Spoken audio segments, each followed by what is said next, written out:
प्रश्नावली 5.2 का प्रश्न संख्या 2 और प्रश्न का पहला भाग है AP 10,7,4 ... का 30वां पद है। हमें समांतर श्रेणी दी गई है और हमसे पूछा गया है कि इस श्रेणी का 30वां पद बताइए। तो जैसा कि हमारी जानकारी है, nवें पद के लिए हम एक सूत्र का प्रयोग करते हैं जो इस प्रकार है an बराबर a धन n ऋण 1 गुणा d। इस सूत्र के द्वारा हम nवें पद को प्राप्त कर लेते हैं। तो इस सूत्र में a का मान हमें प्रतिस्थापित करना होता है, n का मान हमें रखना होता है और साथ ही d का मान भी रखना होता है। तो सबसे पहले जो काम हमें करना है वो ये करना है कि दी गई समांतर श्रेणी से a का मान हम चुनें, d का मान हम लें, n का मान हम लें और इन मानों को सूत्र में रखकर 30वें पद को प्राप्त करें। तो जैसा हम देख रहे हैं, पहला पद 10 है, d हम ज्ञात करेंगे, d हम निकाल सकते हैं। d को हम पिछले पद से अगले पद को घटाकर, जैसा हम दूसरे पद से पहले पद को घटा करके d ज्ञात कर सकते हैं। दी गई श्रेणी में दूसरा पद 7 है और इससे हम पहला पद यानी 10 को घटा करके d ज्ञात कर सकते हैं। 7 से 10 घटाने पर हमें ऋण 3 की प्राप्ति होती है।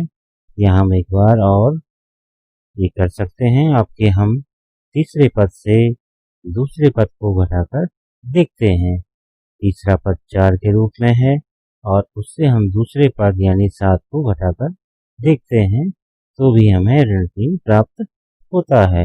इससे हम इस नतीजे पर पहुंचते हैं कि समांतर श्रेणी का सर्वांतर या d ऋण 3 है। तो d ऋण 3 और n जो हमें दिया गया है 30वां पद ज्ञात करना है, तो n के स्थान पर 30 आ जाएगा। अब हम इन मानों को nवें पद के सूत्र में रख सकते हैं। an बराबर a धन n ऋण 1 गुणा d। an के स्थान पर a 30 आ जाएगा क्योंकि हमने 30वां पद ज्ञात करना है।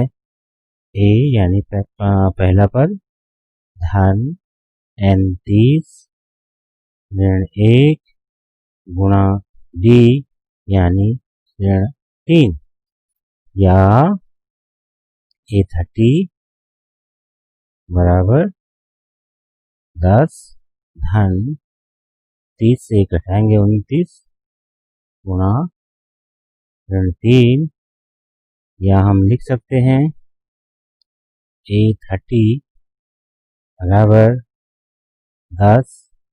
अब यहाँ धन गुणा ऋण का ऋण और 29 से 3 को गुणा करेंगे तो ये गुणनफल आएगा 3 9 27 का 7 हासिल 2, 3 दूना 6 और 2 8, 10 ऋण 87 और हम लिख सकते हैं a 30 बराबर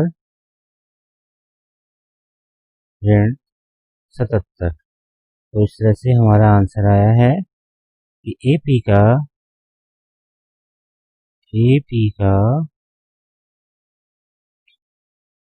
30वां पद ऋण 77 होगा। प्रश्न संख्या 2 का दूसरा भाग AP ऋण 3, ऋण 1/2, 2 ... का 11वां पद है। तो यहाँ इस प्रश्न में हमें 11वां पद ज्ञात करना है। हमें जो दिया गया है a, पहला पद ऋण 3 है, उसके बाद हमें दिया गया है n, 11वां पद हमने ज्ञात करना है, तो n 11 और d हमें यहाँ से ज्ञात करना है, और उसके बाद हमें a11 यानी 11वां पद ज्ञात करना है। तो सबसे पहले हम d को ज्ञात कर लेते हैं। d यानी सर्वांतर, कॉमन डिफरेंस। दूसरे पद से पहले पद को घटाकर देखते हैं।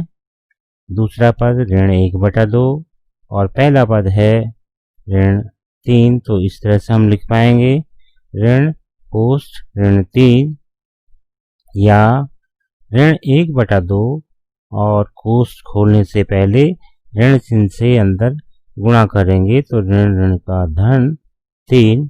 अब हमने ऋण 1/2 और धन 3 को हल करना है, तो 1/2 धन 3/1, 3 के हर में कुछ नहीं है तो हम 3 के हर में 1 ले सकते हैं।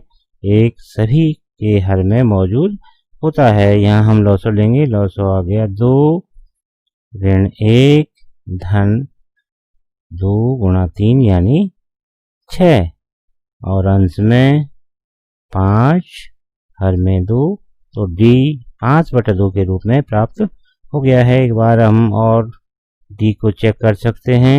अब कि हम तीसरे पद से दूसरे पद को घटाएंगे तो तीसरा पद हमारे पास 2 के रूप में मौजूद, दूसरा पद है ऋण 2 ऋण 1/2 बराबर 2 धन 1/2। कोष्ठ के बाहर ऋण चिन्ह है तो कोष्ठ खोलने पर बाहर के चिन्ह से अंदर वाले पद को गुणा करेंगे तो ऋण ऋण का धन 1/2 और इसे हम लिख सकते हैं 2/1 धन 1/2 और लौसो हमारा 2 4 धन 1 यानी 5/2। इस तरह से कंफर्म हो गया है कि d 5/2 है। तो d की प्राप्ति हुई है 5/2 के रूप में। जैसा कि हमें जानकारी है nवें पद का सूत्र an a धन n ऋण 1 गुणा t, n के स्थान पर 11 क्योंकि 11वां पद हमने ज्ञात करना है।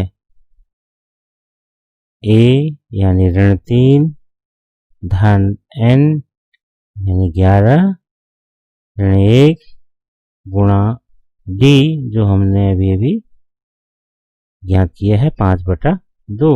यह हम लिख सकते हैं a11 is equal to -3 plus 10 into 5/2 या a11 इज इक्वल टू -3 और यहाँ हम 2 से 10 में भाग दे सकते हैं। 2 का भाग 10 में 5 बार, तो 5 गुणा 5 इस वाले स्टेप पे आ जाएगा। तो a11 बराबर ऋण 3 धन 5 गुणा 5 यानी 25। यह हम लिख सकते हैं a11 बराबर 25 से हम ऋण 3 को घटा देंगे तो 22 हमें प्राप्त होगा। तो इससे हमें ज्ञात हो गया है कि AP का 11वां पद जो हमसे पूछा गया था वह 22 होगा।